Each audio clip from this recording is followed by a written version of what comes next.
You are listening to the Urban Sports Scene. We are also part of Empire Media at empiremedia.com. I'm Wole, the homie Ray. Jeezy is out. If I sound a little hoarse, it's because I have a little cold. I'm doing it like Jordan, the flu game. Magic Johnson trying to play in the NBA with HIV.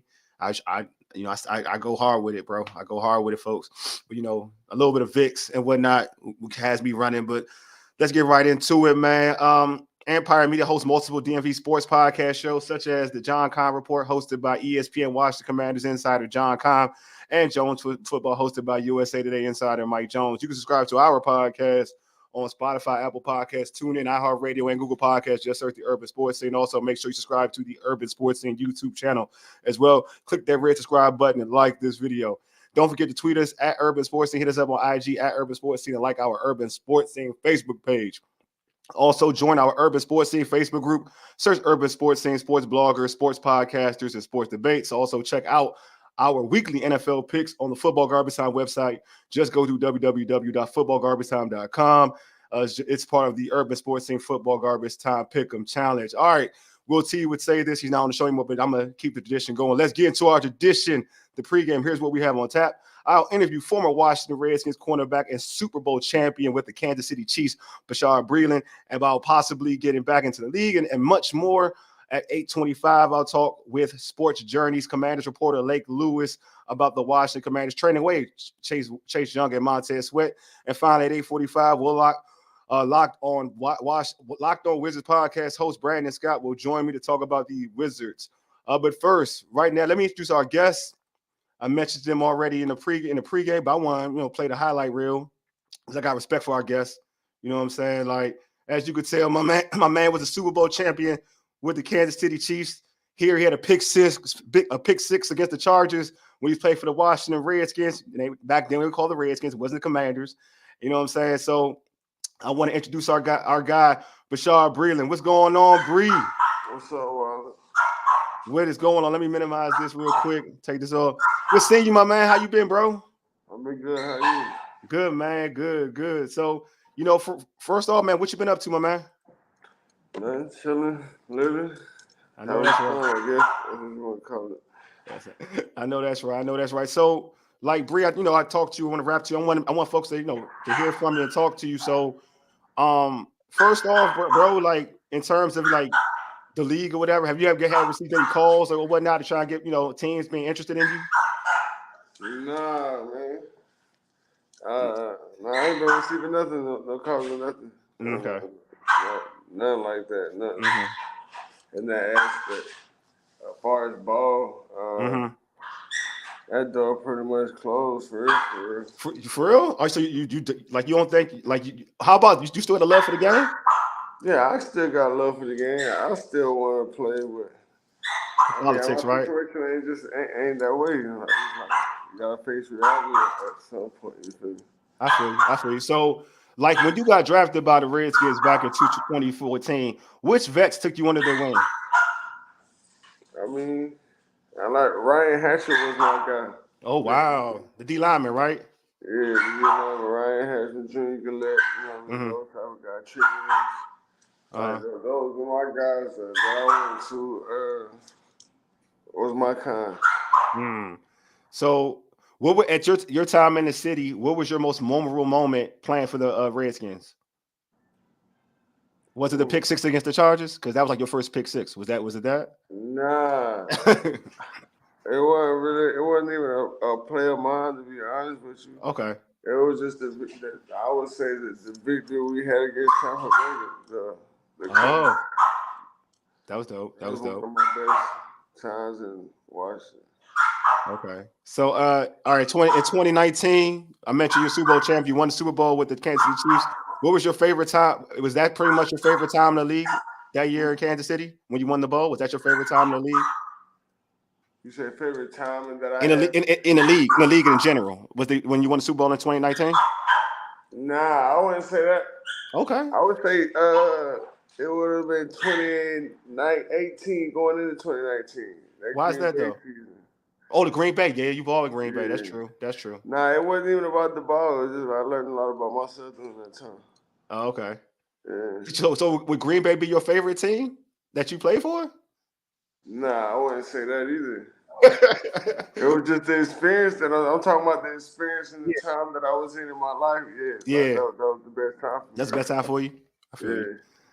All right, so in terms of you played with some good quarterbacks, man. Who was the best quarterback you played with? Would you say like in terms of like I mean you played with Pat Mahomes and you're A-Rod, so I'm just saying like I ain't really get to get A-Rod though.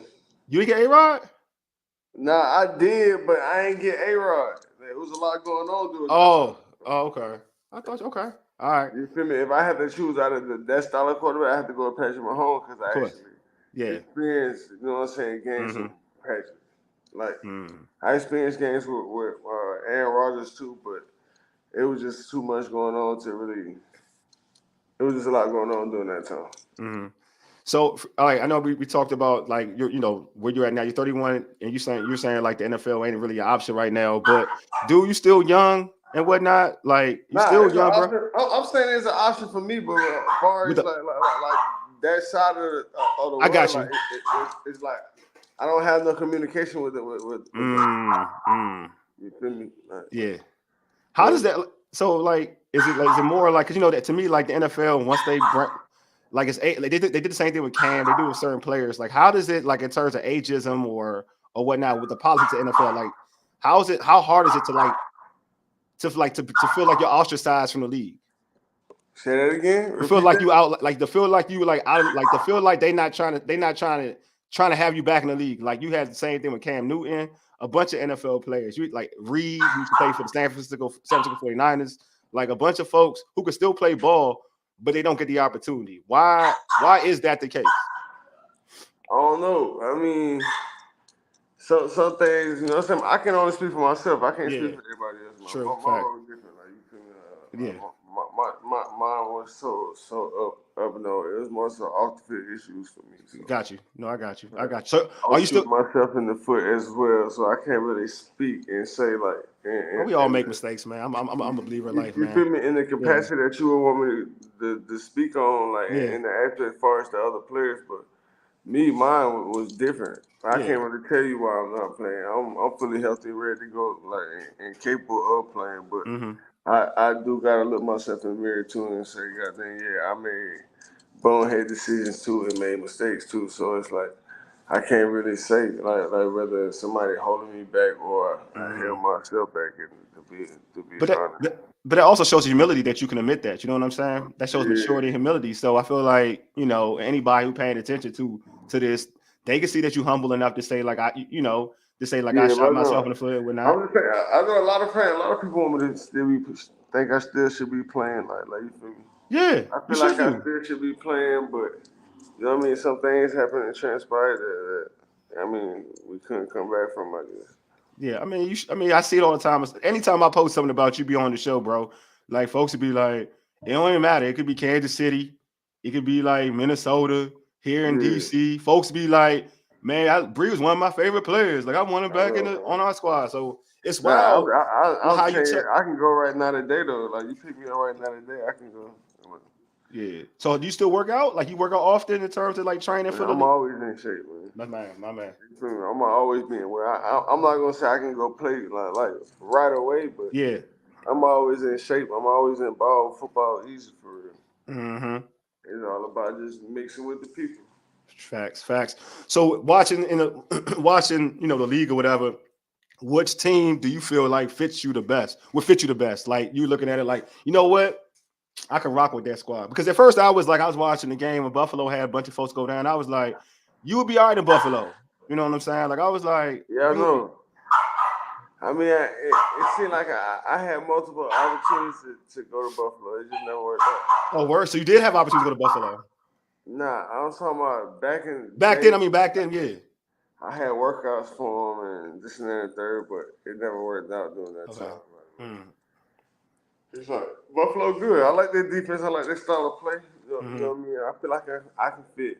Knowing me, knowing myself, I feel like I can fit in any style of Mm-hmm. defense. But it's all about mixing with the players, like True. and the different type of coaches. That's all what be my issue and what would make a situation comfortable for me and for me to maximize my situation. What's your favorite style of defense to play in? Me? Yeah, like your favorite Oh. style as a DB. Like, would it be straight man, two man? Nah, Like, I like man, but all I right. like to mix it up too. I ain't Mm-hmm. just a man corner. You know, you get older, you start understanding football. Like it ain't all about the man-to-man coverage. Mm-hmm. It's just different schemes. Like Mm-hmm. it's all about is the scheme built for you. If they gonna set it for you, or they gonna make you be like somebody else. What? So I'll name this like in terms of like the coaches you play for. Who was your favorite coach? Would it be like an Andy Reid? Head coach wise, yeah, Really? Okay. What makes yeah. Andy Reid so much different from other people? I'm really One of interested my in that. favorite coaches is Raheem Morris, though. Okay, so why? Why? I mean, a lot of people talk heavy about Raheem. How? Why? What makes It's him so just, good? I don't know, bro. Is It's he just him, real? bro. Is It's he a just real him. one? That's why he Yeah. a real one. To me, in the time that I spent with him, he was a real dude. Mm-hmm. I He shoot it respected straight him. to you. He shoot it straight to you. Yeah. Okay, that's why. Okay, because I was people met. I saw him on a pivot, and folks like they talked about Raheem Morris. Like, Yeah. all right, he one of them. Like he one of them. I was like, all right, well, that's cool. Yeah, he was Uh, one of them my time, my rookie year in DC. Yeah. that's He why he made my was time here. good, though. Memorable. Yeah, he was here. He was Yes, a that's right. DB coach my rookie Mm. year. So in terms of all right, so if you had a message to send, like if you had a message to NFL executives, right, to say like why you should be in the league for real, what would your message be to them? I don't know. It's hard to say. Mm-hmm. Cause I'm at a point in my life like it's like it is what it is for me. Mm-hmm. Like at this point, like there's no chasing. Okay. Like that. You feel me? It's like if we can come to agreement and we, you know what I'm saying, do something in the league for me to play again. Like Mm-hmm. I do that, but it's like it's not. I'm not in the moment of pleading my why I should be in the league. We all know What time it why is? I Yeah. should be in the league. We know how I play. We know my style. We know my game. You know what I Mm-hmm. bring to the game. Like so it's like that is not the issue at hand. Like Mm-hmm.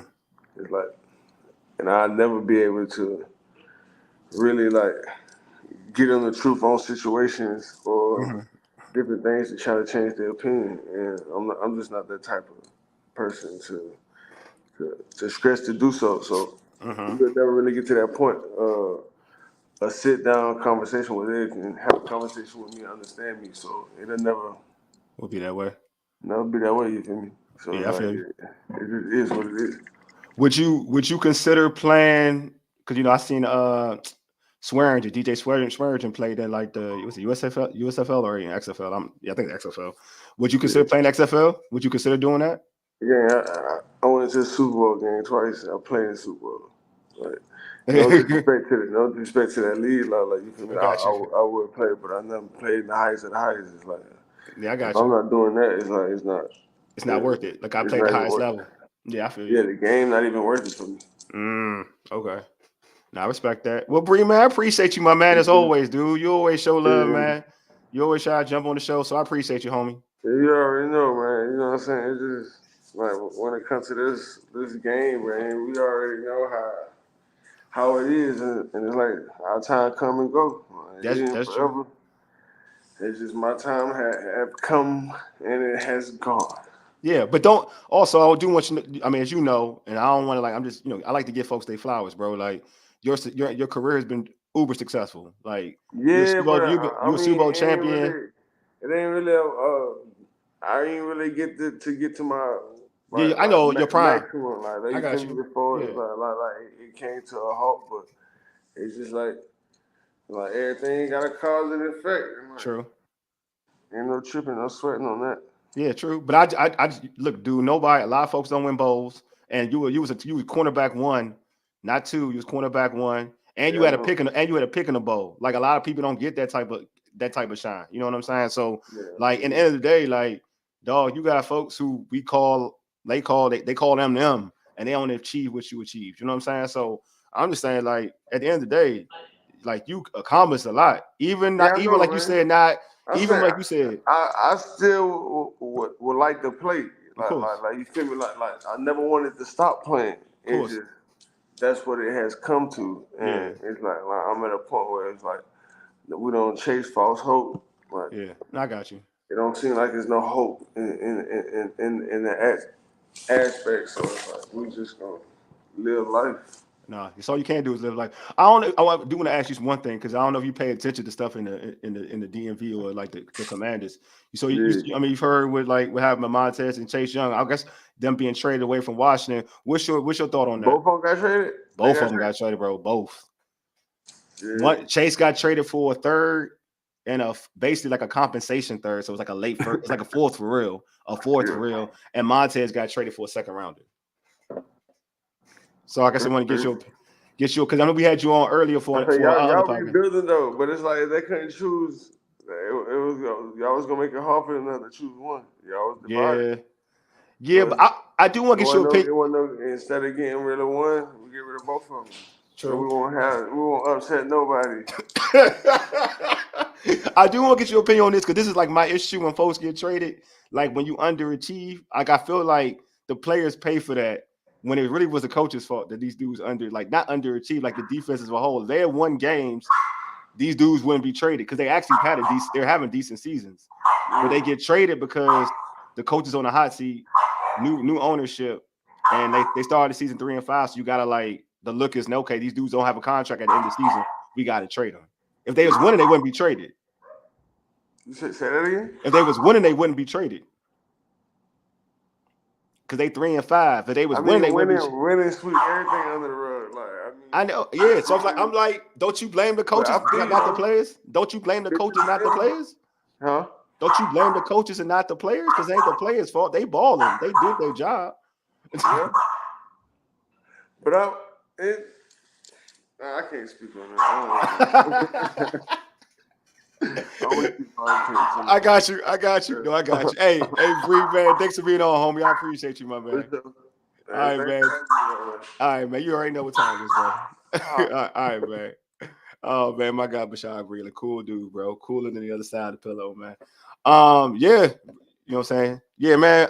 I want Bree to get another opportunity in the league, man. He's a dope dude. We all make mistakes. I think we tend to get on this, like our high horse and think like, all right, folks, you know what I'm saying, can't they, I mean, when you're young, you make mistakes. They act like folks can't make mistakes. Folks can't live and learn from a situation. But Bree just, as you can hear, like, he a good dude. And he's humble enough to know, like, you know, it was on him. Like that's a dope mentality to know that it was on you. You were the one, you felt like you messed up in that situation. And he still want to play ball. You know what I'm saying? Again, Super Bowl champion, 31 years old, ain't old. Because able to play football. I would love to see that dude in the league. You're getting the opportunity to do what he do. For real. Yeah, you know what I'm saying? So shout out to Bashaud Breeland. Y'all, I am like getting it right now. I am so tired. But what I want to talk about while I'm waiting on my next guest, Lake Lewis. I have like a whole 10 minutes was up though. I want to talk about the Commanders though. I do want to talk about that. And I'll give you my point of view before we get Lake on the show. As you all know, the Commanders, they fell to the Eagles 38-31 last Sunday, which resulted pretty much in Chase Young and Montez Sweat, defensive ends, being traded. And my issue with it is like I understand trying to get compensation for Montez and Chase. I get it because they, you know, they're out of their contract is kind of died, you know, their contract situation. But excuse me. But to me, like I feel like the players are being punished for Ron Rivera not underachieving. To be honest with you, like if Ron Rivera did what he was supposed to do and made this team competitive, didn't fall to the Chicago Bears, didn't fall to the New York Giants, abysmal teams. Forget the teams that the Eagles games because that's a tough opponent. Forget those teams. But if he won the games he was supposed to win, I believe that Chase Young and Montez Sweat would still be playing for the Washington Commanders. You know, and a lot of people want to say, oh man, like they don't need They don't need Chase and Montez, right? But they're still talented individuals, and I feel like they make your team better. Like when you're that talented, they make your team better. And as the season goes on, you see better competition. You're going to want a Chase Young and Montez Sweat if you're trying to go to the postseason and contending for the postseason. So my opinion on that situation is that I would love to see, like I would have wanted to see them stay, but I just feel but I get it though. Like I don't want to act like I don't get it. Like I get it. Like those dudes should have been traded in the aspect of the way the season went. I don't blame Josh Harris. I think Josh Harris made the right decision. I think they should have been traded because this team doesn't look like they're going to be able to go to the postseason. So, and if a player is going to walk, then you trade them, right? I thought that they would keep one of the two, but I can get it. Like I get it. You get a second and a third. But at the end of the day, I just feel like the players, Chase and Montez, suffer for Ron Rivera and Jack Del Rio not doing what they needed to do. Like if the season started today, not started today, excuse me. If before the season, if someone had told you, all right, man, Washington's gonna give you a bunch of a couple of 30-point games, some 14 point, some 20-point games, you would, and with a rookie quarterback, with that defense, you would say, we're gonna have a good record. We're gonna have a solid record within the first 8 games. You would say that. Like you wouldn't say, like the way this offense has been, it's better than Scott Turner. So you're gonna say, yeah, we should be better than 3-5. Maybe we're 5-3, right? You're gonna say we're 5-3. The defense the offense hasn't been the big problem. It's been the defense, right? It's been the defense and the way they call plays or whatnot. To me, the way they call plays and not adjusted. Dude, we saw Emmanuel Forbes, bro, on AJ Brown again. Like we saw that. We ain't need to see that no more. We saw that. So, in my opinion, looking at Coach Rivera, I just feel like he hasn't had his team prepared this season. And now players like Montez and Chase Young have to suffer. I mean, Chase has been up there in the league in pressures. Montez is up. Montez is up there in pressures. These dudes have been productive at what they what they've done in Washington as defensive ends. So I personally would like to. I would have liked for this team to win so they can keep them. But I understand, right? I understand. I get it. But it ain't. I feel like Ron is getting off scot-free. Like, you know what I mean? Like he should have been the first dude. And we're gonna talk about this with Lake when we get Lake on. But he should have been the first dude that was out of here. You know what I'm saying? Like he should have been. Let me text Lake too. Matter of fact. Sorry, y'all. Like he should have been the first dude that was out of here. Easily.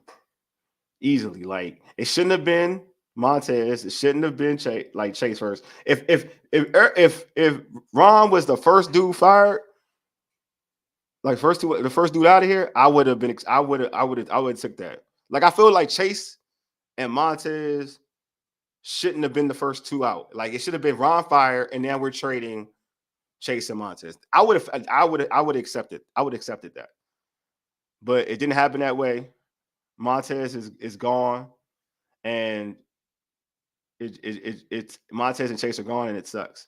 Oh, and on the flip side, I do want to talk about something else too. While I'm like bantering, I want to say RIP to Bobby Knight, man. Bobby Knight passed today. I got the alert. I'm gonna miss Bobby Knight. I know it's not PC, right, to miss Bobby Knight, but I just think Bobby Knight was one of them, like those aggressive coaches. I know a lot of people be like, "Oh man, if Bobby Knight had touched me like that in terms of like aggression, like strangling people or or whatnot, he ain't strangled nobody. Y'all a little bit over. Y'all just a little soft." I would say big ups to Bobby Knight, one of the best college coaches to ever do it. He had to leave. He actually had to retire in coaching early because of the Bobby Knight stuff in terms of how mean and abusive the Bobby Knight was. I mean, whatever. I think we're in a soft generation. But Bobby Knight, big ups to Bobby Knight. You know what I mean? Prayers up to his family. You know what I mean? I just think Bobby Knight is one of the guys that, he made Indiana basketball important. I believe he went to Texas Tech after Indiana and made that program half decent. Bobby Knight is one of the best coaches, and also he was cool with man, Big John Thompson. You know what I'm saying? Like both those are hard coaches that are tough at what they do. So excuse me. Big up to Bobby Knight. Rest in peace, rest in paradise. I wish I had a Bobby Knight story. I'm trying to think of one. I don't have a big. I'm a Big East dude, so I don't have a big Bobby Knight story. All I know remember is Bobby Knight throw the chairs in the middle of the floor. I thought that was pretty cool. I'm gonna lie to y'all. I thought that was pretty cool. Like, I like mean coaches though. Like, I can't speak for you all, but I like mean coaches. I think it's good to have a mean coach. Shows personality. A lot of y'all like are too soft. This generation is very, very soft. It could be better. And so in terms of now, what else? We're still waiting on Lake, and I'm ranting right now, but it's okay. Yeah, let's go back to the Commanders talk. Let's go back to the Commanders talk. Also, I don't like. I'm going back to Chase. I don't like, and I've said this before on X. I don't like the narrative that is portrayed with Chase. Like the local market and the local media, how they talk about Chase. It's really annoying. Because there's players that I felt like in this area who've played and who's been good, and no knock on them, but they've done similar things that Chase Young has done in terms of we should not be in discipline, over pursuing, not working in unison with their defensive line. One of them had a bunch of sacks that folks love. I used to see it all the time on read option plays. So I just feel like people tend to overanalyze a defensive end. Some of y'all who haven't played the sport or haven't played a sport, like, y'all overanalyze it. I think it's kind of hilarious. Like, you think you know what you're talking about, but you really don't. And I would argue to say that you should play that position or play the sport or play the position, not even at a high level, just to see if you can really do what you preach. You know what I mean? So I just feel like a lot of folks, and I've seen screenshots, I've seen pictures of these individuals. I've seen some individuals on the radio that look like they never played a sport in their lives, and they dissect these dudes like they know that they can do what they do, or have the mental makeup to do that on a dime when you're playing that sport. Like, you know what I mean? Like, it's hard. It's one thing to play a sport, but it also is to have that quick trigger in your brain, like, oh, I got to do this right here and do it fast, right? Without slowing yourself down and being in rhythm. So I just think that a lot of folks, sometimes y'all just talk out your ass, and it's like, y'all don't even know what you're talking about. You know what I mean? But again, if you like somebody, you go with a narrative. If you don't like somebody, you go with another narrative. That's what I've learned about some of folks who are even content creators, radio station folks, whatever. When they talk, when they like somebody, they go all in. If they don't, they go all in a different route, like all in on a negative route. So I don't want to call any names out. So I'm trying to be real nice and being professional. But some of y'all need to stop. Like, y'all need to really stop, because you can see it. Like, you can see the hate, and the hate is annoying. Like, just appreciate the sport, appreciate the player, and it's all good. You know what I mean? It's all good. So, like, that Chase stuff, and I'm gonna talk about it in detail when I get Lake on the show, but it needs to stop. Like, you had that man father call the radio station. That's how bad it need to stop. That man father called the radio station to talk about why a radio station is talking sideways about his son. You know what I'm saying? Like, that's when like, all right, y'all taking it to a different level. Because I think criticism is respected if it's consistent. Like, if it's consistent, or like if it's consistent on other elements, not just one person. It's fair. Like, if you're consistent, if you tend to omit one person making mistakes, but like to harp on one person, then we know there's a grudge, or you have your own motive. But yeah, if you continue to do that with Chase Young, and now he's out of here, so I wonder who you're going to choose. Who's the next person going to be? I'm kind of hearing it with EB, and I'm like, all right, this man has improved your defense, and your offense. Excuse me, has improved your offense, and people are still talking sideways about. excuse me, talking sideways about EB. Some of y'all need to stop. It's not cool. It ain't respectable. I just need y'all to keep it all the way 100 and just say what you are. If you don't like the dude, just say you don't like the dude. For real. If you don't like if you don't like EB, just say you don't like EB too. Because some of y'all, like I hearing folks saying like this offense ain't good. I'm like, bro, did y'all have Scott Turner? Y'all seen what time it is with Scott Turner? This offense ain't good. You've had Scott Turner. This offense is way better than what you've had before. I need y'all to show respect. Like EB, he's one of them. He's definitely one of them. Right now I'm watching the Wizards game too as well. Wizards are down to the Atlanta Hawks, 50-59. So to give you a brief update. But yeah, I guess we could talk about while we're waiting on Lake. We could talk about the Patriots game. We could talk about the Patriots game while I'm waiting on Lake before we talk about Chase and Montez for real. If you're tuning out, I want to get y'all opinions. If Washington gets blown out by the Patriots, do you think Ron loses his job? I think that's a fair question to ask. Like if he is blown out by the Patriots, do you think Ron loses his job?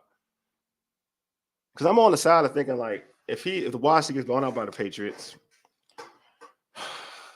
Ron may not be the coach of the Washington Commanders anymore.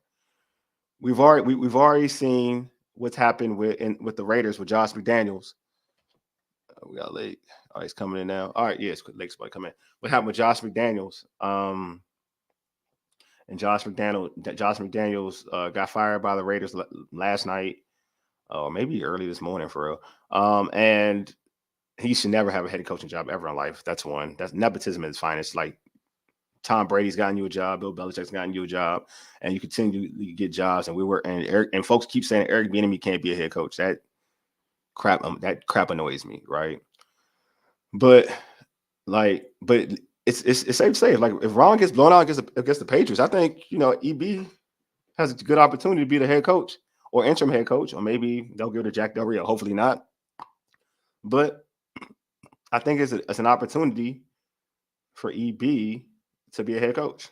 I just want to get what your thoughts are. If you're listening, let me know if your thoughts are that all right.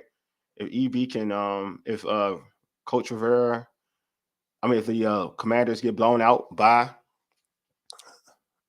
the Patriots, have a bad outing, would Rivera be fired? I think it's a possibility. I kind of do. I think it's a possibility. I think he can definitely lose his job if that happens. There's a lot on the line for Ron Rivera. Just think there's a lot on the line. That Patriots game, you got Bill Belichick, how he coaches up against a rookie quarterback. This is a rookie quarterback. There's also pressure on Eric Bieniemy, of course.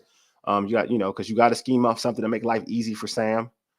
And regardless of what the record says, you're going to Foxborough.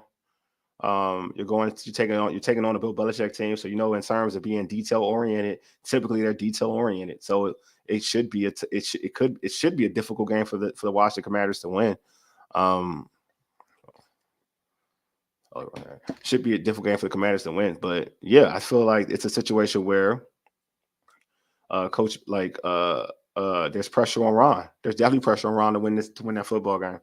And then you want to see players step up in that game. You want to see a Terry McLaurin step up after a bad, I won't say a bad outing, but 2 drop passes that I felt we all know he's probably biting him. He's probably hitting himself over what happened with those two opportunities to make big grabs against the Philadelphia Eagles, which could have led to a touchdown, or who knows, could have led to something special. And I'm sure he's kicking himself for that. And I expect him to go against the Patriots and play well. Also, in terms of even looking into that game, I expect. We got my guy Lake. All right, so we got my man Lake. All right, let me introduce my guest. I know y'all sick of him be talking because I've been talking for a while, and I usually don't like talking that long, especially when I'm dealing with this cold. I'm like Magic Johnson with playing with HIV and whatnot. Like I'm that thorough. All right, hold on. Right now we have Sports Journey's Washington Commanders reporter. Let me play my man's highlight. Lake Lewis Jr. on the line, on the show, excuse me. Let me welcome Lake in. What is good, Lake? Can you hear me, Lake? I can't hear you though. Hold on.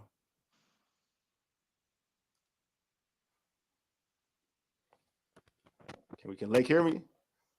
All right. I can see Lake, but I can't hear. Hello, I can hear you now. We good. All right, my guy Lake. Yeah. All right, we good now. We here. We ready to rock and roll. My earbuds was picking it up. Okay, cool. My man. I said, Lake, what's going on, bro? I'm glad to have you on, but I've been waiting to get you on, bro, because this news, man. This news. All right, let me get into it. I talked about it a little earlier, but the Commanders traded Montez Sweat to the Bears for a 2024 second rounder and Chase Young to the Niners for a third rounder. Did in your opinion, did the Commanders do right for their organization? I'm gonna have to say yes if you don't think that you were getting the value from those players that you were ultimately going to have to pay. Yeah. Now, I will be the first to say, if they thought they were going to get, top dollar because that's what the Bosas of the world and some of these other great edge rushers get, they're not them.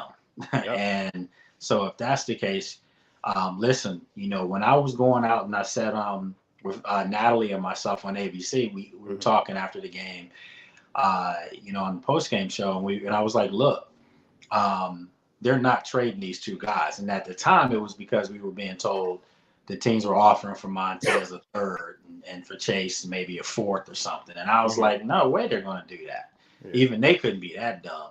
But Chicago to offer a second, listen, man, that's a high second round pick. That's a high second, yeah. Because Chicago's not good. So I'm like, at that point, I probably would have had to have said, you know what? We might need to do that, but only with the caveat that you were going to have a new coach and new front office. Of course. So if that's the case, why are they still here?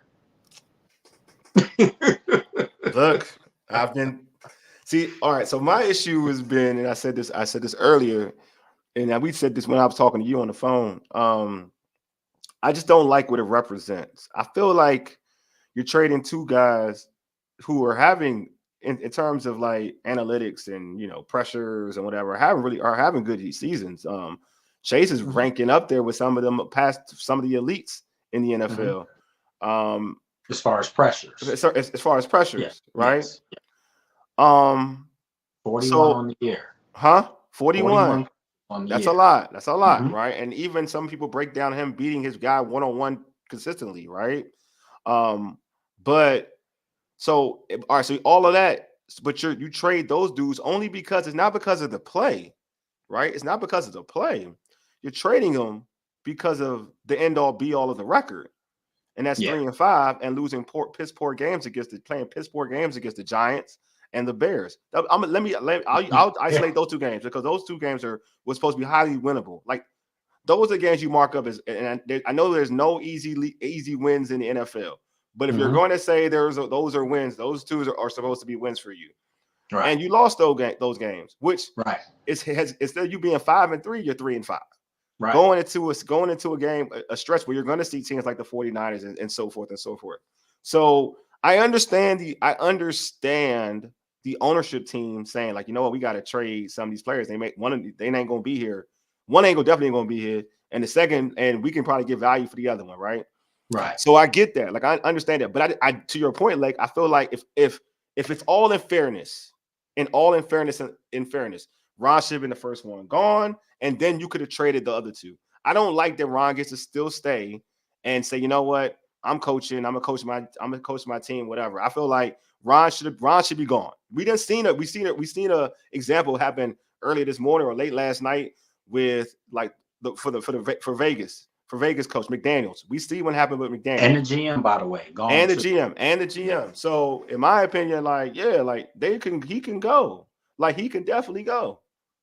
Yeah, I mean, to me, to be making these type of moves mid-season, normally that's when you do name an interim coach. Yes.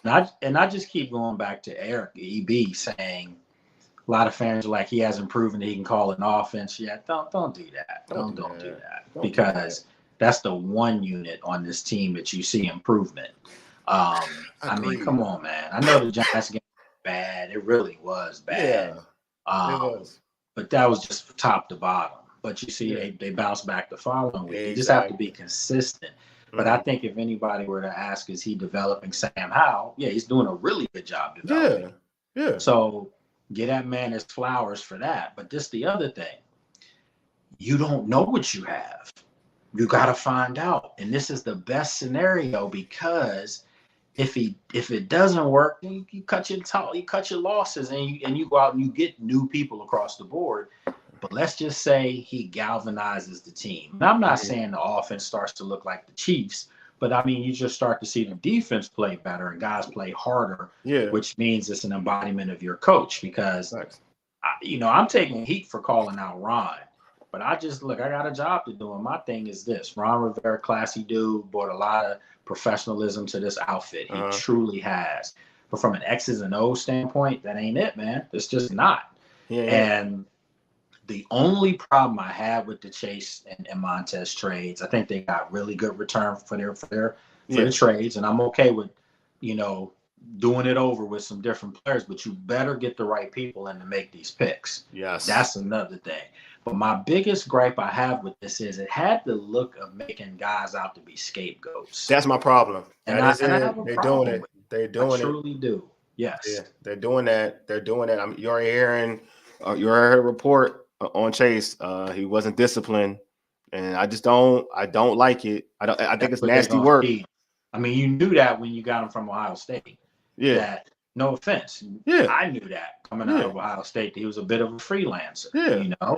And everybody knew that, but he had raw talent. Yeah. So, okay, so you're saying that your coaching methods did not resonate with him in any way, shape, or form to get him to play within the system. Yep. Maybe because he didn't believe in what the system was asking him to do. I don't know. I'm not saying I know those answers. Yeah. But come on, man, you coach. I've coached. We both play college ball. I mean, come on, man. It's not a one-way street here, man. Yeah. It's two things that were happening. Maybe Chase was freelancing. Maybe Chase wasn't doing everything they asked him to do. But then on the other side, they're not asking him to do some good things. Yes. So it's two things. Yeah, to me, it's like it's basic to me. It's the basic fundamentals of sports in terms of when you're a coach. Like you said, you knew what you drafted. Like you know who he was, right? And that's when you coach and tailor your game plan to help him out. Like what I mean by that is like let him to a point where he can go hunt rather than worry about okay, he isn't staying in his lane, he's not staying disciplined in his pass in terms of his pass rush. Then work on something to make sure he can go at it. Like Marty Schottenheimer did that with LeVar. He sure did. Him and his unit did it with LeVar. You can do it. Like. And to me, I feel like, and I could be wrong, but this is my opinion. I feel like this regime, in terms of we'll use Jack Del Rio because he's the defensive coordinator. Like their defense is more predicated on inside guys getting pressure than the outside guys getting pressure. Like they're more cool with the inside guys rushing up the field to get pressure. Typically, when you're watching on any front four, your premier guys are your edges. Here, they want to highlight their tackles. It's cool. These are good tackles. They are great tackles. But I feel like they just want workhorsemen, not stud players on the ends. Because the ends are always, if you have a super talented end, they're going to do whatever it takes to get pressure on the quarterback. They're not going to say, hey, I have to stay in my lane. No, I can get to the quarterback this way. You think Micah Parsons is worried about Fitz? Or staying. That's the other thing too. Yeah. Speaking of a Micah Parsons, I'm not going to do it to you tonight.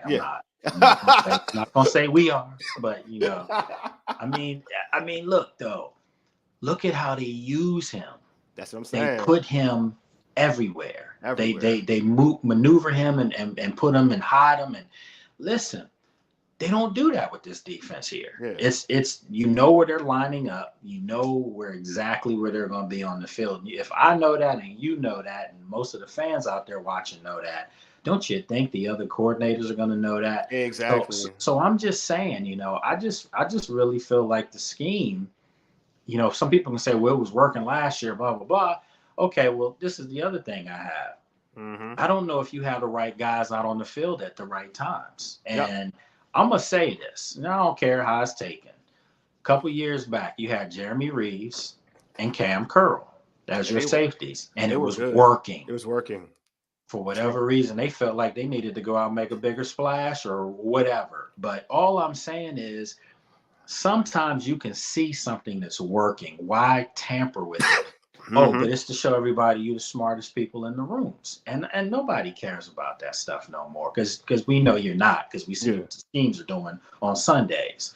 So all I'm saying is just put guys in the right positions. Let guys play to their strengths. Why are you putting this kid, Kendall? I'm sorry, I was going to say Kendall Fuller. He's not a kid. Yeah, why are you going to put Emmanuel Forbes out there on A.J. Brown again? And he just got roasted a couple weeks ago. That's not saying that he will never be able to cover A.J. Brown. We're just saying in 2023, that may not look right now for him. And you put him out on the island in the red zone of all places. It's just not a good look, man. And again, they're going to say guys got to do their job. They're going to hang a sign up over the locker room. Guys got to do your job. To me, you know me, man. Former guy, we're former players, man. We're going to side with the players all day. Oh, yeah. It's going to side with players all day, every day. It's just the way I'm wired. Yeah.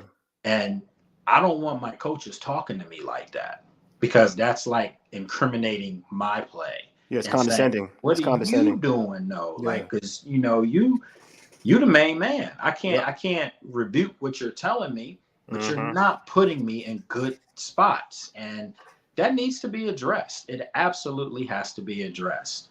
Yeah. So I'm gonna ask you this. This is the last question I'm gonna ask you before I let you go. How would you? All right. So if this team gets blown out by the Patriots, does Ron lose his job ASAP? No.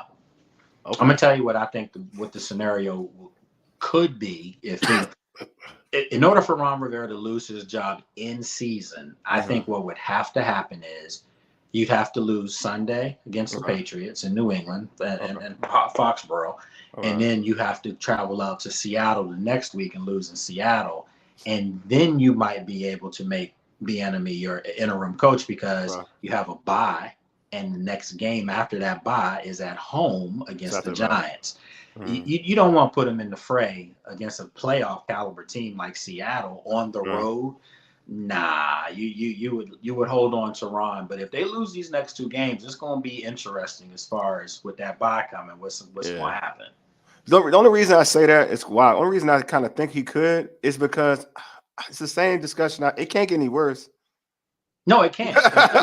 That's why. But you don't want to. You don't want to put somebody who's never been a head coach in a position where it starts off at worst. I just you kind of want to give them a little bit of light at the end of the tunnel. No, I get you. So you do it at home. You do it at home after 2 weeks, and you got 2 weeks of preparation of your game plan as a coach, and see what happens. No, I'm with you. I'm with you. I agree with you. I want you to know I do agree with you. Okay. I'm just like when you see like the presser after the Eagles game about not challenging, I'm thinking in my mind is like, dude, you so far behind as a coach right now that EB could just already rock that better than you can. Like that's my mindset is like the thing is we're in the press box like this, man, because every player on the sidelines was incomplete. I know. That's what I'm saying. So there has to be somebody that can call down and say, Coach, throw your flag out. But it's nothing. And that play was critical, man. It was a critical moment in the game. It's I don't know, man. Again, I'm not trying to bash Ron. He's done some great stuff here. He really has. But X's and O's is it's not there. It's just not. Yeah. And there's some gaps, man, that make you wonder, has things passed them by. You do wonder that.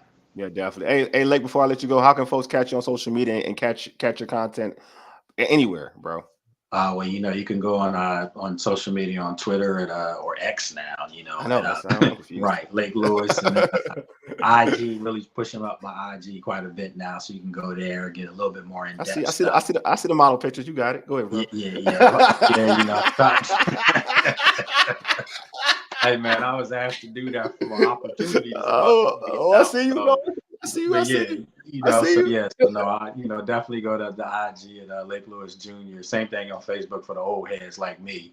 I talk to all my old grade school friends on Facebook. So yeah, you can do that. And then of course you can go to sportsjourney.com, myself, and a lot of really great talented people doing some good stuff. And then sometimes you check me out on ABC. WJLA is the team insider, and with Scott and my girl Natalie on there. So yeah, man. Yeah. And what about Mondays? You still doing stuff on Mondays, right? Well, Monday I should be finding out tomorrow for this Monday at Hard Rock Cafe, and got a big guest, man, big guest. So we just got to lock it up by tomorrow. But I think it's gonna go down, and you'll love the guest for sure. All right, so you hear it, folks. Monday, Hard Rock, DC. Y'all know what time it is. All right, Lake, man. Appreciate you, my man. All right, man. We gotta get that tequila. Yeah. Shots. Let's go. Let's go. You speaking my language? Still burning from that. Hey, you speaking my language? You speaking my language? All right, my friend. Appreciate you, bro. I appreciate you, man. Definitely do. Hey, Lake Lewis, man. Lake is an amazing person, man. I hope Lake is. Well, I kind of want Rivera John. I want him gone. I ain't gonna lie to y'all. I want him gone ASAP. If they get blown out, I want him out. Like out now. Like right now. All right, man. It's time to talk Wizards basketball. Let me introduce our next guest. Out, and I'm gonna play his clip. Yes, you can see right here. My next guest is the host of Lock on Wizards podcast. I want to introduce to you my man, Brandon Scott. What's going on, Brandon, man? What's good with you, man? How you doing? I'm good, man, and welcome to the Urban Sports Team, bro. Like this, I'm boosted to have you, man. Have you on, man? I want to chop up the Wizards. I just started like this season going to games and covering, and I saw your pod. I was like, man, I want to chop it up because I have thoughts about this squad. I have a bunch of thoughts about this squad. So far for you, like this tonight, they're down to the Hawks. They're in the ATL. Then they've been pretty competitive compared to what they were against the Celtics. No, what are your thoughts? Well, first off, before I do all that, tell our listeners about your podcast. Locked on Wizards, man. Excuse me, man. My voice is coming back. I was yelling at them Eagles fans on FedEx, man, on Sunday. Oh, so you did too? Okay, so you want to? Oh yeah, I did. That's stressful. Go ahead. No, man. Locked on Wizards, man. Me and my co-host, the real Ed Oliver, he covers Commanders content too, man. Awesome. We having a good ball, man. Obviously it's kind of different for us this year, man, because we're going from an era where it was, Bradley Beal era is kind of ending to a whole new faces, man. For the longest we saw, John Wall, Bradley Beal. Now whole new faces. Jordan Poole, Kyle Kuzma taking the lead. So yeah, it's interesting, man. So in terms of like, so how can folks catch your pod? Like where is it like going? Yeah. Oh, how can they catch your pod? Wherever you get your podcast, man, we're available anywhere, iTunes, anywhere you get your podcast. But on YouTube, man, if you want to see our faces, man, you definitely see us on YouTube. Oh, that. All right, so let's talk about this Wizards squad. Okay, so you mentioned, since you went that way with Bradley Beal, were you the biggest Bradley? Because I wasn't. I'm gonna go lie, I wasn't the biggest Bradley Beal supporter. Were you a big Bradley Beal supporter? Man, and look, man, I gave Brad Beal a lot of smoke last year.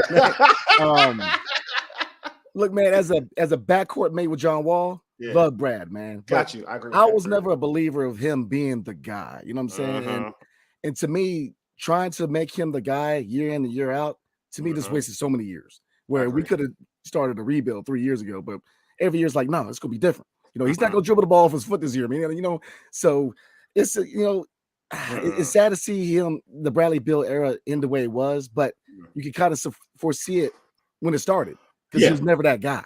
Yeah, and especially not that guy to give a supermax to. So, yeah, I always felt they did John Wall dirty, but that's a whole different conversation. Yeah, I'm with you. I just feel like if you're going to your point, if you're going to supplant John Wall, wait for somebody after Bradley Beal.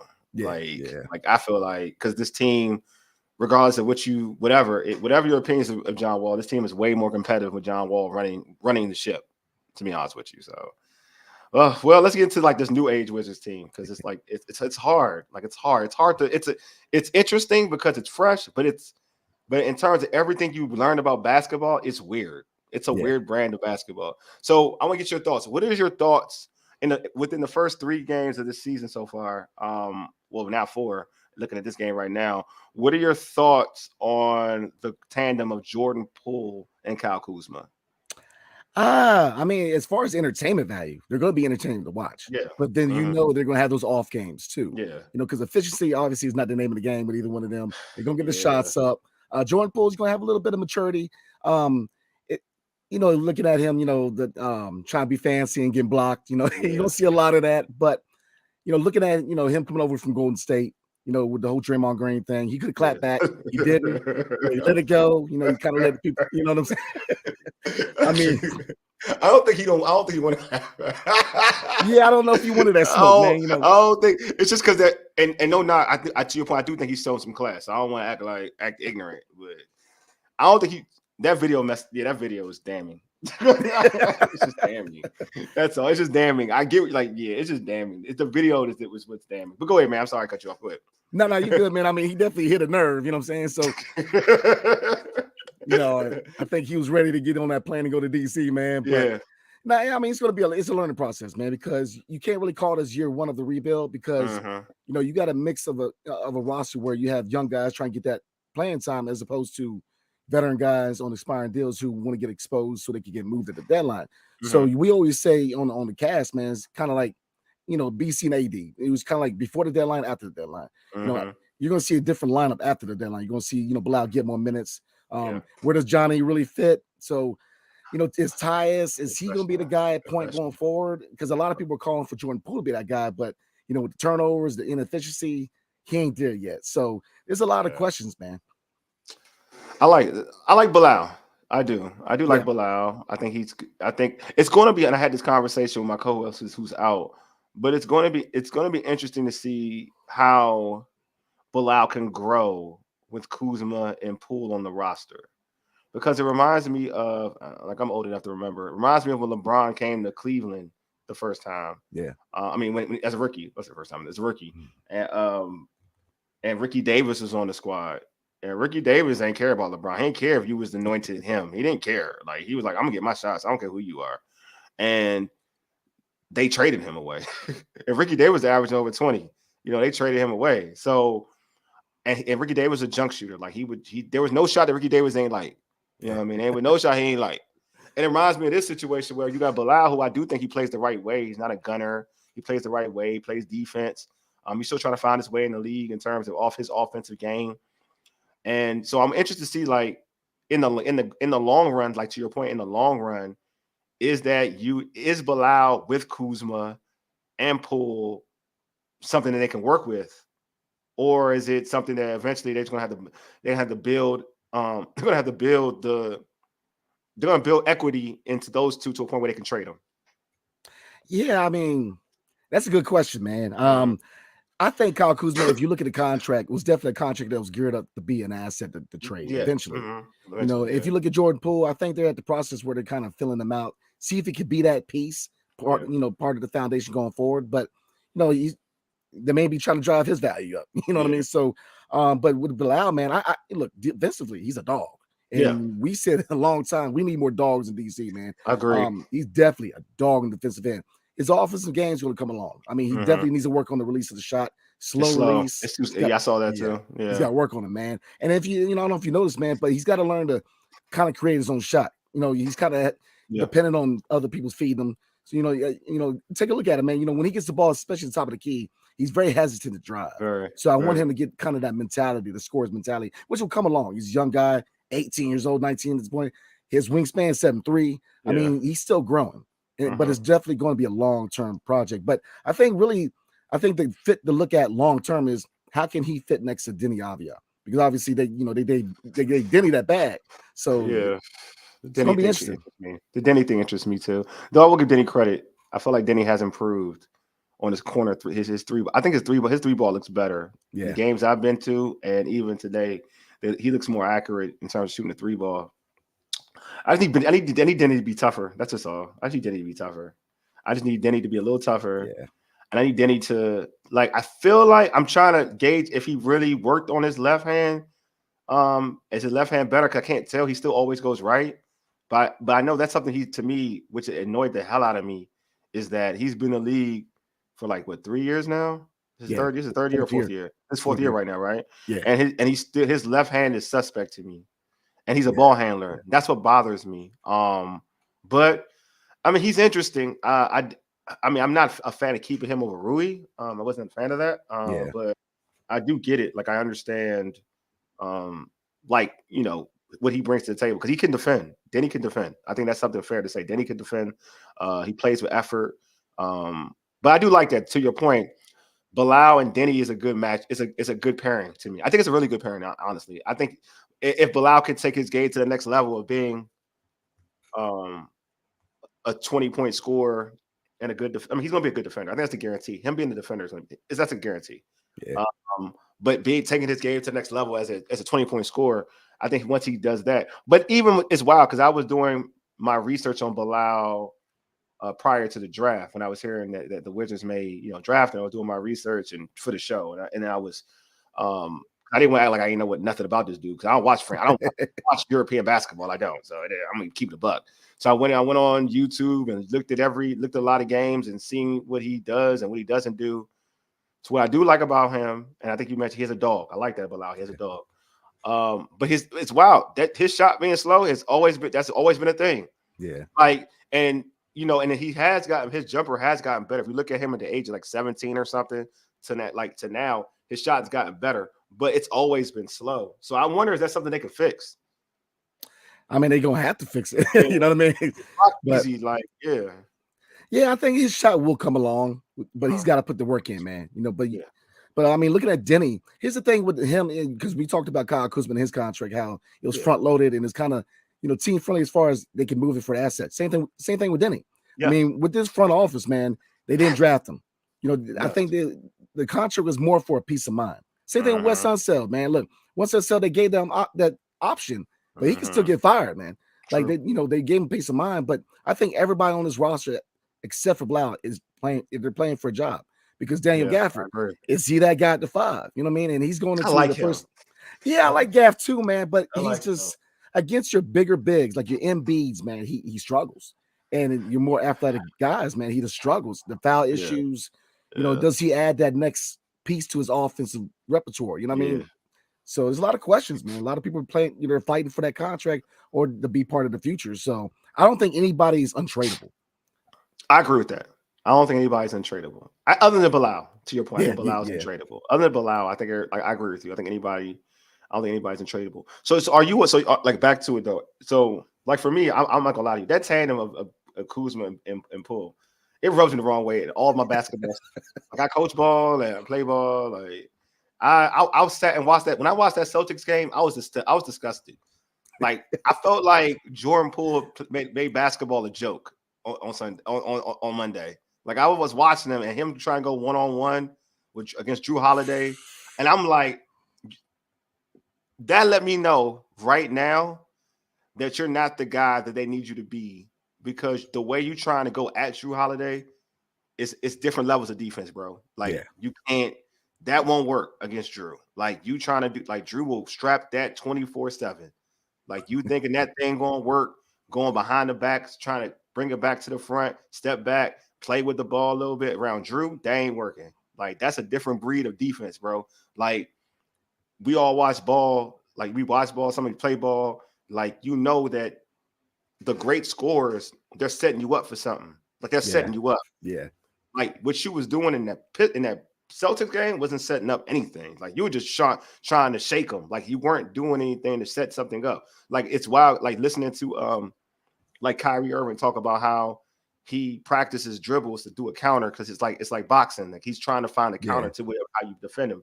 Like because Poole got handled, so I'm not going to say he don't got handled. Like he got handled, but it's like he's just playing with the ball and not making a move. I was not a fan. I ain't gonna lie. When I watched that game, I was at the game, I was watching. I was like, yo, what is this? I don't even know. Like, I know the Celtics are good, but the way you're playing ball is like not NBA basketball. Like this is like on some, no disrespect to the G League, but Jesus, bro, this is like on some like you playing ball like you trying to be in the G League or something. So like the tandem, I will say this, I do feel like, and I mean, I cover the team. I'm a Laker fan. I grew up a Laker fan. Like when Matt Johnson, my favorite player of all time. So, but I will say, like, I've watched Kuz. Like, I've watched Kuz drafted him. And I will say that there is some maturity with Kuzma.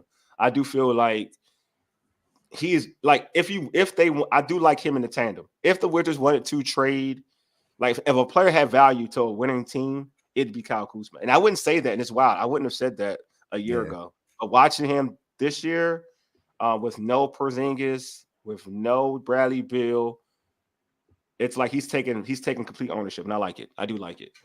Oh, same here, man. I mean, he's really came into his own in DC. But I mean, comparing the eras, man, it's like, it's like hip hop. I'm a hip hop head, man. Old school. Yeah. I grew up a Tribe Called Quest, Gangstar, Rakim. You know what I'm saying? So there was a time when that was like, there was just you had to put some skill into it, man. Like, yes. You watch DJ Premier on turntables, man. It's art form.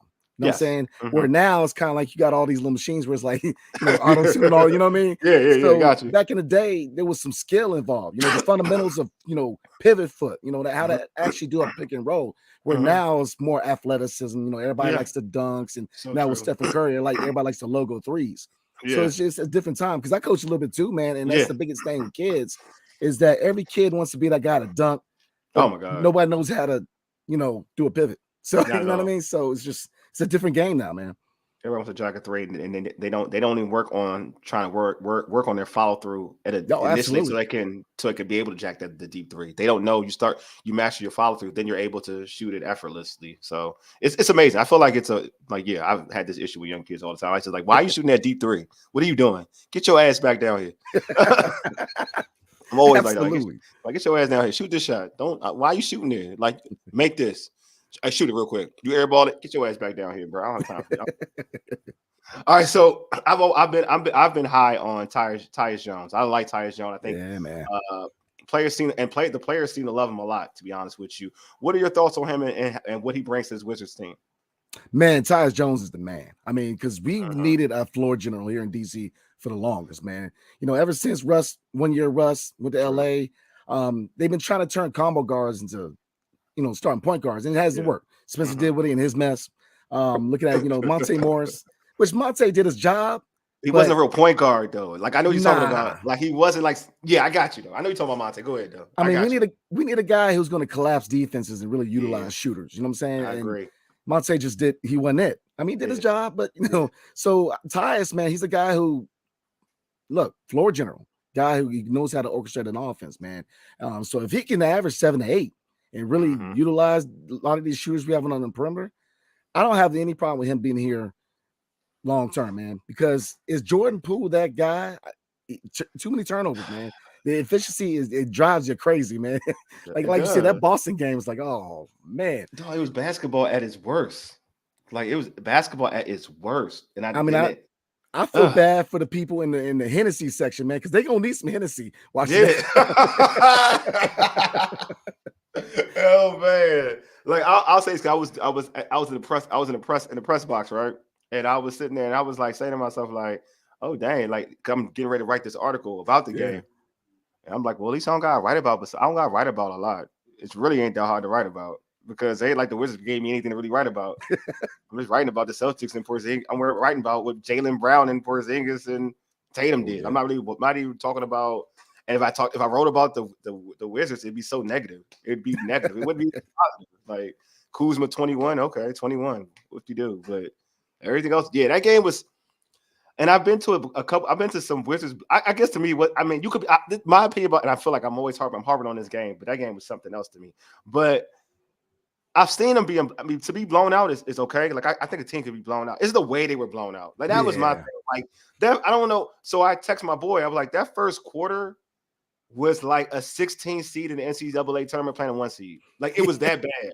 Like, it was really that bad. Like, they couldn't literally, because you said you coach ball. You ever played against a team? I've been there. You played a team that was just 10 times better than you on a youth team, like a youth team.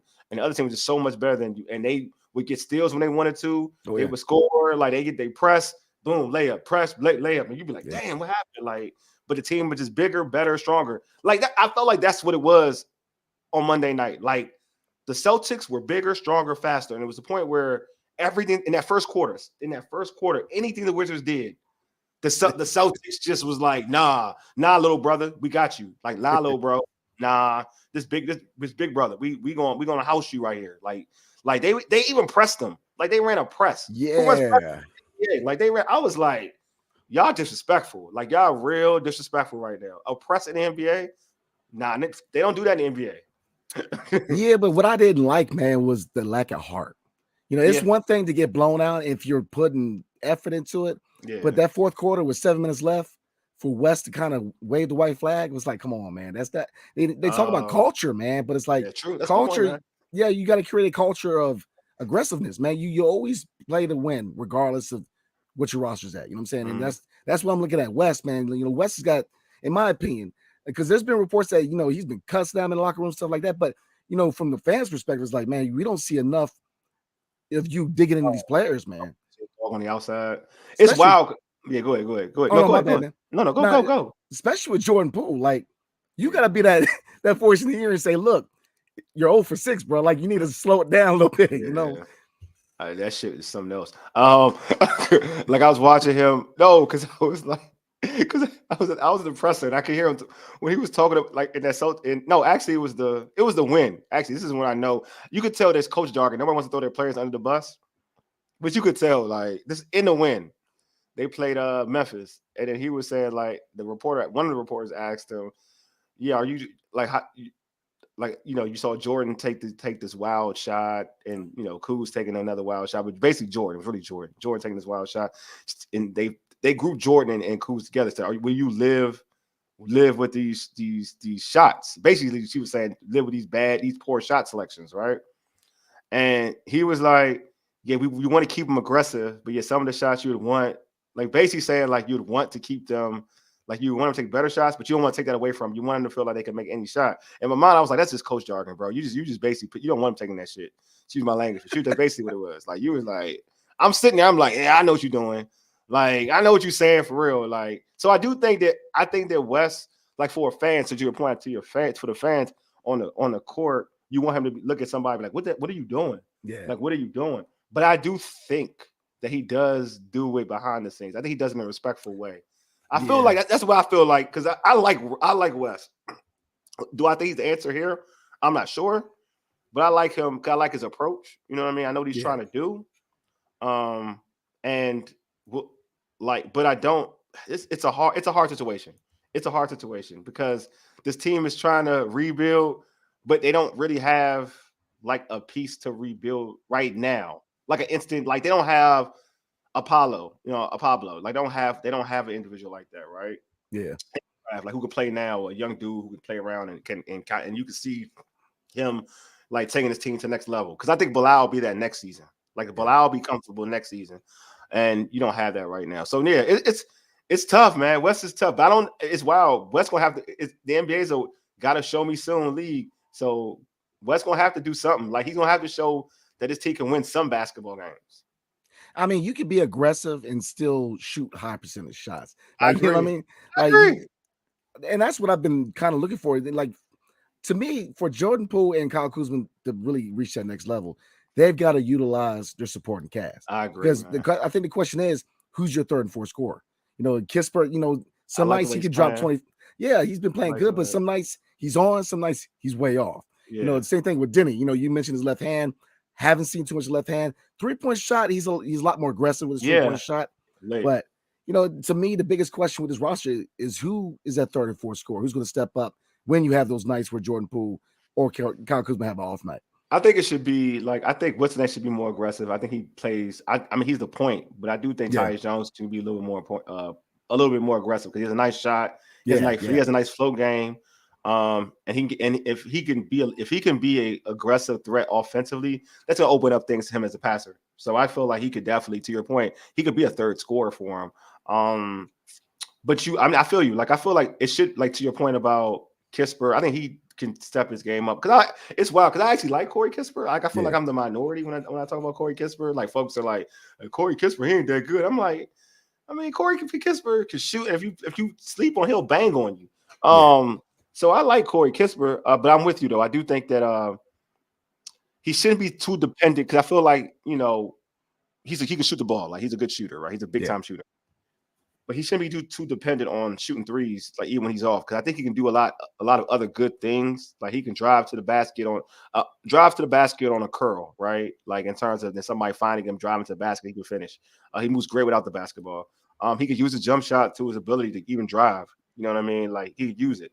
I like Kispert a lot. Like I do think he could be a good 6-man for this team, a 6-man scorer. But to your point though, but you got to feel it. Like I feel like but even that, right? It's hard when you're coming in the game when you got Kuz and Bill and Poole shooting everything. Like that's why I'm like, it's hard. It's to find a flow because it's all about getting the flow on you when you're on the court. So I would like to, but I think Corey would be a good option to be a third scorer, and also, but Tyus and Corey Kispert would probably be the two that I would say because Denny. I need Denny. Like Denny to me, he's like a utility dude. I don't know if he's a scorer. He's a utility dude. Yeah. You know what I mean? He's a utility dude. So real quick, I'm gonna ask you another question real quick before I let you go. Yeah. Talked about some of the flaws. You know, we talked about some of the things we actually like, but in terms of, I know it's early. Again, this is their fourth game right now. They're down to the Atlanta Hawks, 82-99. What would you like to see them improve on? Man, rebounding, but do we have the personnel for it? You know, and that's the thing. You know, this front office, I love this front office, man. I like the fact that they finally pushed that reset button. They made all the right moves. You know, flipping Bill a little too late, but you know, they did the best they could. KP, same thing. But the center position, the lack of depth scares me because Mike Muscala, he's a stretch, but rebound is going to be an issue, man. So to me, look, man, I like Gaff. I'm a big Gaff fan. I like I'm just personality, you know, I'm a big fan, man. But is he it as starting center? I don't know. I would like to see them probably make a move for James Wiseman from the Detroit Pistons. Thank you, bro. You're my guy already. Brandon, we're good friends already, Brandon. We're good friends. We're like right now.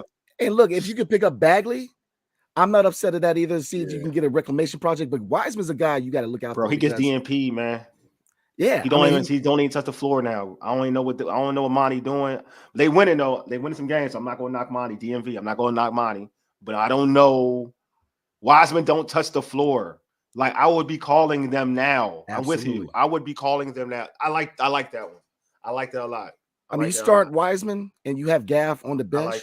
Then you have a solid tandem at the center position. You know what I'm saying? I like it. I like that a lot. I've been asking for Wiseman. I like, and I know people. I mean, only because I get a nostalgic feeling. I don't know why they ain't draft Bobo or even try to go after Bobo, but I feel like that's a player that you're in this rebuild phase, and you're trying to see if you can hit on somebody and who's young that nobody really kind of wants to kind of put effort into. Yeah, like when he was out there in the market, I was like, yo, one, I thought they should draft him when he was, when he entered the draft. But two, when he was out there in the market, I was like, yo, just take a flyer on this dude. Like some of the players you had coming off the bench, I don't think they're better than Bobo. I'm sorry, I just don't. I don't. But the Wiseman thing, you hit that hard. Like that's the one. The Wiseman one is it. Like I feel like Wiseman here, and Jordan Poole's played with him because they both were in Golden State together. So they have they have chemistry. Yeah, I like that one. I like that one a lot, actually. You know what I mean? I think if you're trying to clear up some of these veteran contracts, like Shamet, look, if the goal is to see what these young guys can do, then you got to free up minutes for Johnny Davis. Because look, of all people, Johnny Davis has to show what he can do because this new front office has no loyalty. They didn't draft him. So, and then Shamet's in the way. I mean, where do you play Kispert? They got to kind of rearrange. And that's what I'm saying. You're really not going to see a clear picture of this roster till after the deadline. You know what I'm saying? True. But Wiseman, look, he's young. He fits the timeline, man. And if you could hit on Wiseman, it shortens that rebuild. Then you can look at other areas, man. Because Bilal, man, I think he's the future of the small forward. I think that when he develops his offensive game, man, he's going to be a beast on the wing, man. So, I agree. I totally agree with you. It's going to try to figure out what. Yeah, Bilal. Yeah, I agree with you. I think that's definitely the play. Wiseman would be awesome. Wiseman would be the move. It definitely would be the move, though. I just would just who they would have to trade for to get him. You know what I mean? Like, yeah, I like that one. Actually, I had to think about. I like that one a lot. Actually, that one you hit. Like, I feel like who would you trade though to get a Wiseman from Detroit? Oh man, I mean that's a good question. I Maybe you try to flip Gallo because Gallo can still score, but he's lost his step, man. I mean, that ACL injury, he's a mummy out there as far as moving around, man. Shamet, everybody needs a shooter. You're right. Shamet would be a guy. DeLon, maybe you get value for DeLon because look, I think Rollins looks solid, man. I don't know how you feel about Rollins, but he had a good summer league. I like Baldwin. I actually like Baldwin. I don't know why. But the thing with Baldwin is that when his shot's not dropping, he's got to find other ways to get involved. You know what I mean? He's too hesitant. When his shot's not dropping, he kind of, races himself in the offense. So I like that one. All right. So Sham. Okay. What about Trey? Because I feel like Monty trying to win on the low. I think he's trying to win some games. I feel like maybe, man, Gafford may get you Wiseman. Hey. I mean, Gaff will get you Wiseman. Like I said, I like Gaff, man, but I like Gaff, but I like Wiseman more. You say Wiseman is that's a different. I like the Wiseman. You got me thinking already. You got me thinking. That's what the Wiseman thing got me. I'm like, because I like the Wiseman thing a lot actually. All right. So before I let you go, man, how can folks? And I know it's redundant, but how can folks check you out on social media, and also how can they check out your content on YouTube and all the podcast platforms? Yes, sir. Well, you can catch me on X and Instagram as Brandon_7 Scott. I actually do Washington Commanders content over at Washington Football Maniacs on YouTube, so definitely check me there. And starting this year, I'm on the PSF, the Pro Sports Fan app, doing live games, covering the live Wizards games, so definitely check me there. And of course, Locked On Wizards, man, definitely check me there. So I'm trying to stay busy, man. I know. Hey, before I let you go, then let me ask you: you happy with the trade with Chase and Montez? Man, the Young was hard, man. I mean, with the second rounder for Sweat, I can see that, man. You see it so good, right? Yeah, that's a good pick. That's a good pick. It's like basically a first. It's a late. It's gonna be a late second. I mean, early second. Yeah. Yeah, but I'm with you, man. I don't like how after the scene it's like, oh, he doesn't work hard. It's like they dirty work. They always do that here. That's what I hate about here. Like it's always dirty work. He don't work hard. He's not disciplined. It's always this. It's always that. Yeah, I don't know if I'm with the Chase Young move, man. It reminds me of Trent Williams, making the rich get richer. You know what I'm saying? So, yeah. But I mean, they're trying to change. I mean, look, Josh Harris ain't messing around, man. I mean, early in the day, he didn't flip James Harden, and then he ain't messing. No, I don't blame him. It's wild, you know what I mean? Like, I don't blame Josh Harris because I do feel like because you're 3-5. You lost some bad games. Yeah. Your mindset is like, okay, this team ain't good. So I'm thinking like, all right, these two are free agents at the end of the year. And so, all right, let me see what I can get for him. I get it. Like, I'm not for him, I get it. I'm just mad that they're 3-5. And the reason they're 3-5 is because of piss poor coaching. That's why I'm mad at it. Thank you. That's why I'm mad. I'm mad that the players have to suffer and they have to be traded not because of their play, it's because of piss poor coaching. That's what I'm saying. Like so you got rid of the players before the dude in his regime that caused this situation. Yeah. You know what I'm saying? Like that. I don't like what it represents. I guess that's my thing. Ron Rivera's got to go. He's got to go. I mean, Del Rio should have been gone. Yes. I mean, look how many points we're giving up every game, man. EB. I like EB. I think that you definitely see if he can be that guy at head coach. Yeah. The only issues with EB, the only issues I have with EB is he's got to get a running game more involved, man. He's got to get more touches, Brian Robinson. I mean, think about it, man. Against the Eagles, we're tied 24-24, man. 7 minutes left. You got to drain that clock. Oh, I agree. To throw the ball that early, and especially with also the other time was on our own 1 yard line. Ain't throwing the ball, man. I'm running that ball. You're running rock, he's got to learn to trust Brian Robinson more. But a lot of people going in on EB, and I'm like, no, come on, man. He's Scott Turner. Really? That's what bothers me, man. That's what bothers me. It's like we live. God, like, what did you expect? Like, I guess I get annoyed. Is like y'all thought we was gonna score like 33 points a game. Like, bro, we are better than we were last. Dude, we're doing this with a rookie quarterback. In essence, we scored more times than like we hit 30 all year last year under Scott Turner. Dude, we've hit 30 like 3 times already this season. Yeah. Like we've scored 20 a number of times, like mid-20s high a number of times. We averaged more points than we did last year already. Yeah. Like we're better in the red zone. Like, granted, we could be better on third down. And to your point, we could run the ball more. But in terms of overall offense, this has been 10 times better than what we've ever seen under Scott Turner, a Scott Turner offense. And I would say this to anybody who's listening now, who are Commander fans. If before the season started, if someone had told you Washington will average over 20 points a game, and they're gonna average 20 points a game with a rookie quarterback, you would say to me, "Oh dang, like all right, we're gonna be all right." Oh yeah. Compared to what you had but compared to what you had in prior years, you're gonna say we may be 6-2, 6-2, 5-3 because the defense is supposed to rock. The issue has never been to me the issue, other than the Giants game, right? Other than the Giants game, that's the one that it rubs everybody the wrong way. Yeah. Other than the Giants game, the issue has been the defense, and that's the thing that bothers me. So it's never been EB. That's why I'm like EB took a unit and has improved that unit. Yeah. Again, with a rookie quarterback. Yeah. Now all y'all see Sam Howell and like, oh, he could be good. Like we didn't know. Now this dude is throwing for multiple yardage, 300-yard games. Yeah. He's throwing for like 3-4 touchdowns in a game. Like this is the tutelage of EB. So it's like, yo, the only unit has shown progression, in my opinion, from last year to this year, it's been the offense. Yeah. So I'm like, all right, why is that? EB. So okay, make him the coach. He's shown he's done something. Well, I mean, the problem too, man, before we roll, man, is Ron Rivera the GM. I mean, you let all these pieces on the old line leave year after year. Yeah. I mean, look, you best believe they need to spend a couple of picks and maybe go into the free agency / trade market and try to build this line, man, because the old line, and gifted the last game against the Eagles, they actually looked solid. They did. But I mean, when you're approaching David Carr's record, man, that kind of tells you where you're at, you know? Yeah. So they got to solidify this line, man, because look, every great team, where's the start? In the trenches. Yeah, you got to build your lineup, man. So no, I agree. I mean, they were stubborn. They finally made adjustments to the O-line, added Larson as a center, and had Chris Paul at guard. I mean, everybody could have told you Nick Gates was trash, but it is. All right, man. Thanks, Brandon, man. Appreciate you, my man. Yes, sir. Yes, sir. All right, man. Take it easy. I'm going to try to get you back on again, man. Maybe I'll get you on to talk Commanders. Absolutely. All right, man. All right, boss. All right, man. All right, man. It's Brandon Scott from Locked On Wizards podcast. Make sure you check him out.